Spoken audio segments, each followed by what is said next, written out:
Hi, good morning to all. Today we are going to look at another topic, is principle of management, principle of direction. It comes in principle of management. Some of the principles of a direction are direction to where, direction to achieve our organizational goals or objectives. The first principle is integrated objectives. Effective directing requires that the goals of the organization and the individuals in the organization should be integrated so that all subordinates develop a sense of belonging to the organization and the contributions of the subordinates to the company goals will be maximum. If we need an effective direction to achieve our goals, now we need to motivate our subordinates. They should feel as the organization is their owns. Then only we will achieve our objectives in maximum. Next principle is a direct supervisor. The superiors should maintain direct contact with the subordinates. The top level superiors or managers directly contact with the subordinates. Informal relationship facilitates the functions of directing. Here is now the casual way of communication need to make with the subordinates. Then only we can get effective direction. It also makes communication easier, encourages feedback and faster decisions. Then only we can get feedback from the subordinates in an easy way. Then only we can get faster decisions according to the feedback. When the direction and the communication is properly understood and comprehended, there would be fewer misunderstandings and mistakes leading to efficiency in quality and productivity. Through proper communication, then only we have to find out the mistakes and the misunderstandings of the organization. Then only we can get effective quality and the productivity in the organization. Next, participative managerial style.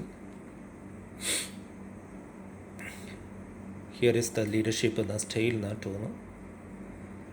towards subordinates. The subordinates' morale will be higher when the views are seriously incorporated into the managerial decision making. In the managerial decision making process, we need to consider with our subordinates views and thoughts seriously. Then only their moral boosters in the management. This will assist the formation of a democratic management. Then only the superior and subordinate relationship in a democratic way. The democratic process makes the direction process easier, since the direction is not taken as a command but as a form of guidance for improvements. Then only the subordinate feels as